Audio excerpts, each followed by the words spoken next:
Hello and welcome to Good Game Spawn Point, the show for younger gamers by gamers. I'm Barjo. And I'm Hex, and coming up on the show this week, we delve into the mysteries of the sleepy town of Scoggins in Nelson Tether's Puzzle Agent. And we catch up with another spawnling of Australia to see what gets them gaming. One of the best gamers would probably be defeating Sephiroth in Kingdom Hearts 2. Plus, we'll do our best to satisfy your gaming queries in Ask Good Game. But first... And I am Darren. Darren, weren't you paying attention? We've already done the introduction. Oh, goodness, my clock cycles must be out of phase. I do apologise. Barjo, am I dreaming, or did Darren just apologise? Yes, he did. Something really must be wrong. Let's investigate. But first, let's check out the stunt action of Joe Danger.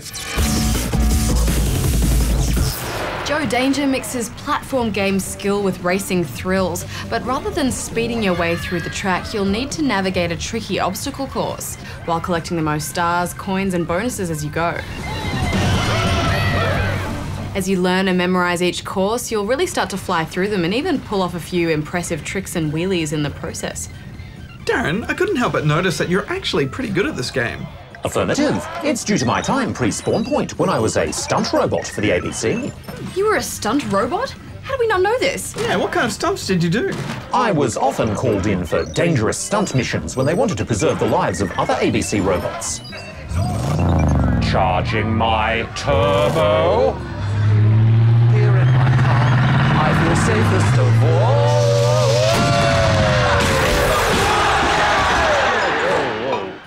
Ouch. I think we should stick to video game stunts from now on. Yeah, and there are plenty in this game. In fact, Joe Danger can perform a cool combination of ducks, jumps and wheelies that fill up your boost meter and give you a burst of speed, which are key to finishing the courses with all the possible perks and bonuses. You know, I really like that this game was about completing the course thoroughly. You know, it's not just about getting to the finish line. It's about bouncing off springs and avoiding shark pools, or completing the course as thoroughly as possible to get the best route to get all those bonuses. You really need to relax into a good rhythm with this game. There are a few things that annoy me though, Hex, like the music on a constant loop. It just drove me crazy. But the game looks really good and you can turn the sound down. Now, I want to give special mention to the level editor here because it was just excellent. It's easy to use. The course designing options are creative and extensive, and sometimes you just want to create the most ridiculous courses possible just to see what happens.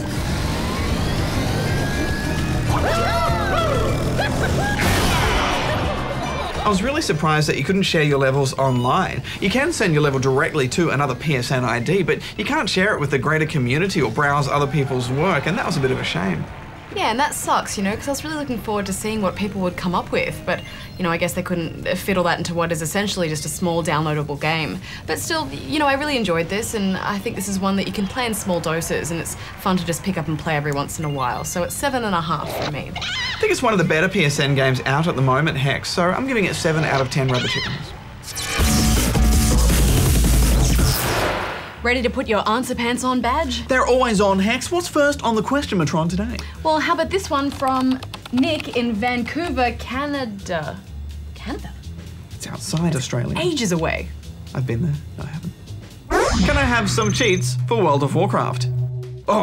Oh, you most certainly may not, Nick. We do not approve of any kind of cheating. Especially since WoW is a massively multiplayer game. Any cheats or hacks would give you an unfair advantage over the millions of other players, and furthermore, will quickly earn you a well-deserved ban from Blizzard.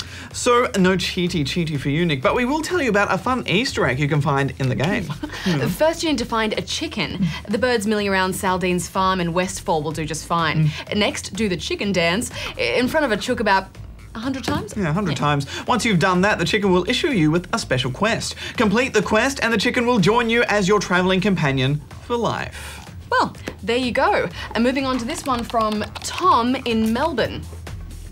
On Avatar the game, I'm stuck on a bit that I've tried to do for like 30 times and it won't let me pass. Should I get another copy of Avatar or should I just leave it? Well, Tom, first thing I would do is check an online walkthrough to see if there's anything you're missing. Often you can miss a crucial switch or just not see a path you're supposed to take. Yeah, but it could be a problem with the game disc itself, in which case you should try cleaning it. Now, when cleaning a disc, remember to use a dry, lint-free cloth and always clean from the center of the disc outwards. Do not clean in a circular motion or else you could damage the disc. If you're playing the 360 version, installing the game to your hard drive could help as well. And if it still doesn't work after that, you can actually get a replacement disc from Ubisoft. You will have to pay a small fee though if it's been over 90 days since you purchased the game. Just go to the Ubisoft website and click on through to the relevant support pages. It's a bit of a painful process though, as you'll need to create a Ubisoft account and then send an email and jump through all kinds of hoops, and since Avatar really isn't that great a game, we'd just say save your time and money. That's a bit harsh, Hex. At least have a go at getting it replaced, Tom, and if that's all just too hard, then move on. Speaking of moving on, let's move on to this from Darren in Sydney, New South Wales. Darren's the name of the robot. What is the worst thing that could happen in a game? Well, Darren, I'd say what just happened to Tom there is pretty bad. Having a game glitch out on you so that you can't actually finish it is easily one of the worst things that could happen. Yeah, other than that, losing a save file can be pretty heartbreaking. Imagining having 1 star left to go in Super Mario Galaxy 2, only to have your save file become deleted or corrupt. You will cry. I did cry for a week. Well, the other really bad thing is when you've realised you've bought a bad game and you just get bored with it. I mean, that's never good. No. But, all right, well, next up is this one from I'm Me, You're You in Ipswich, Victoria. It's confusing. It's really confusing. Who's what? I'm Me, You're You. I have heard that there will be a DJ Hero 2 being released this year, but is it true that there will be 2 turntables involved in this game? Well, yes, I'm Me, You're You. DJ Hero 2 will allow you to use 2 turntables in any game mode, but that's only for cooperative or versus play. The game still uses just 1 controller per player.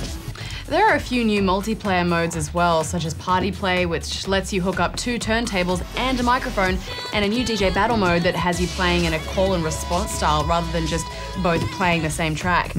Okay, well, last one for the week, and it's from Jake in Albury.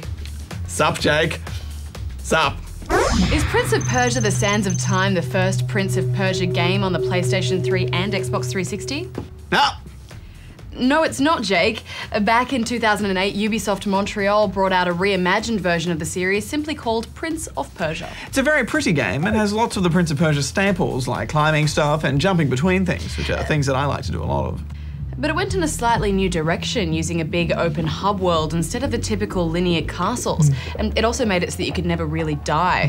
Falling to your death would just reset you at a nearby platform, as did getting killed by a baddie, which, by the way, you could only ever fight one of at a time. Yeah, I didn't really like those changes, to be honest. It kind of noobified it a bit too much for my liking. I mean, where's the challenge or the thrill in leaping over a 200-foot drop if I can't even fall down? Indeed. Wellity, wellity, wellity, badge, we're out of time again. Aw, well, Spawn, you know what to do with those questions. Please be sending them in to... hang on. Here. There.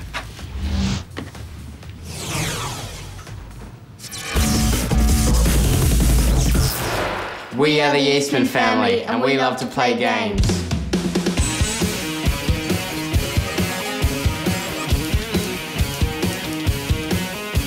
When I first started gaming, I think I was about 6, when my father first showed me the Nintendo 64 and his old Sega Mega Drive, and I started playing games like Mario Kart 64 and Banjo-Kazooie. I mainly started playing games the same time my brother did, and yeah, my first game I played was Sonic the Hedgehog, the main ones, and yeah, I just loved the levels, loved the bosses. It was amazing and great. Dad says he likes to play a lot of the old games, a lot of the arcade games, as well as the old Sonic the Hedgehog on the Sega Mega Drive. Yeah, they were a lot of fun. My mom's first game was Sonic the Hedgehog, and she just loved it. It was the first game she ever played, and she just fell in love with Sonic.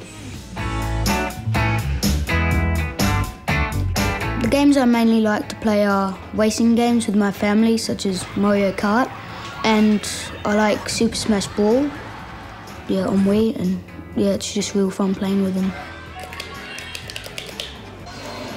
I enjoy games with a great storyline, like Kingdom Hearts 2 and a lot of games like that. You can play it, and you can play it again, and then you can play it again. You just keep playing it, and it's always just fun. It's a great storyline, like watching a movie or reading a book. Probably one of my best gaming moments was defeating Riku in Kingdom Hearts 1, but then finding out there's like a whole nother story to it, and yeah, I was surprised but kind of sad at the same time that I have to go through it again. One of the best game modes would probably be defeating Sephiroth in Kingdom Hearts 2. it's known to be one of the hardest bosses in games, so I was just so ecstatic that I finally passed it after months of trying. Because my parents are both deaf, sometimes there's a little bit of trouble, like say if there's a quiz at the end of a game and you have to listen to like what part of the game is the sound from, they need to call me or Jess in to help. But sometimes during multiplayer it's a bit of an advantage, like they won't be able to hear footsteps coming up from behind them or something like that.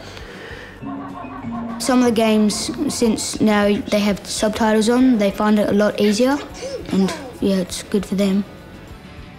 Out of all of us, I'd say the best gamer was probably Luke, but yeah, it usually differs on the game. My dad's mainly the best racing car driver. I'm more of puzzles and shooting, and Luke's just mainly all-rounder. Some of the most fun family games we've played are Mario Kart Wii and the Mario Party games. Just fun being competitive and having a night just all sitting together and playing. I love playing games with my family because it's fun being together and all having something that we can all relate to. Like, doesn't matter what's going on during the day, we can always just come down and play a game. I like playing games together as a family, just the fun of being with them. I'd be devastated if we couldn't play games together.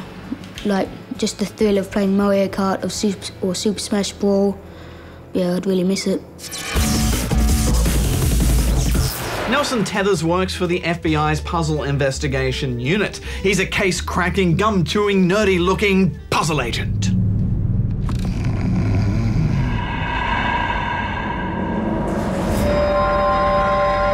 The sleepy town of Scoggins has a factory that churns out pencil erasers for the government. Exactly the sort of thing a puzzle agent needs to correct his crossword puzzle mistakes. However, someone has gone and put a spanner in the works, and now all of the erasers have vanished, and it's up to you to figure out what's going on. If you've played any of the Professor Layton games before, then this will feel all very familiar to you. In fact, I think, Hex, it's safe to say that this is a copycat game. Well, that's right, Badge. The game is presented like an interactive cartoon, with you chatting to the weird inhabitants of the town, stumbling across puzzles, and searching on the screen for squished up bits of chewing gum that can be used to pay for hints, just like those hidden coins in Professor Layton. I thought the puzzles here were pretty tough from the start of the game, not like Professor Layton where it eases you into more difficult ones as you progress. I found right from the start here I was just staring at my screen completely stumped. Why does that not surprise me? Well, no, he's right, Darren. The puzzles in this game don't feel very balanced. I mean, instead of a difficulty curve that gets harder towards the end of the game, they're a little bit all over the shop, from too hard to way too easy. It's just a bit of a mixed bag, and it can get really frustrating when you've used up all your clues and you still can't figure out what it is you're meant to do.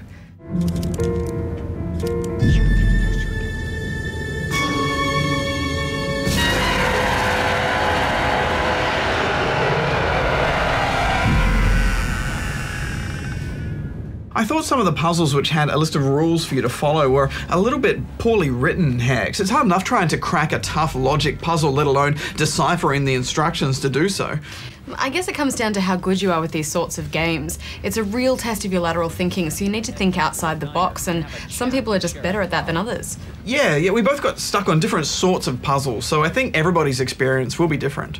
But did you think it was fun, Barjo? Yeah, a little bit. I really liked the quirky characters and the cartoony art style, and I liked being in the world of Puzzle Agents, so I hope they make more, because no doubt they'll get better as it progresses, but it's just not as fun or as good as Professor Layton, so I'm giving it 6 out of 10 rubber chickens. If you like figuring out problems, riddles, optical illusions, or logic puzzles, this game will keep you clicking for a while. I do think it's a good idea to play it with a friend though, so that you have more of a chance of cracking those really hard problems. I thought it was a good change of pace from all those action games, so it's a 7.5 from me. I was able to solve the entire game in 0.23 microseconds, but then it's not really a game for super intelligent robots. As such, I'll give it the square root of 49 rubber chickens. What? Only Maths. You do know maths, don't you, Barbara? Yeah, I know maths. What did you do? 1 unit maths? 0.5 unit maths? Say, Darren, have you ever heard of Rayman? Affirmative. Rayman is the platform game mascot of the French gaming company Ubisoft. There have been numerous Rayman games on platforms such as PlayStation, Game Boy, PC, DS, Dreamcast. Okay, Darren. Yes, well, we want a one-face review of Rayman, which means we need you to send in a picture of yourself with a thumbs up. What's that for, Darren? Awesome. And sideways, what's that for? Average. And do you know what down for? Awful. Yes. And send your entries into the Spawn Point website here.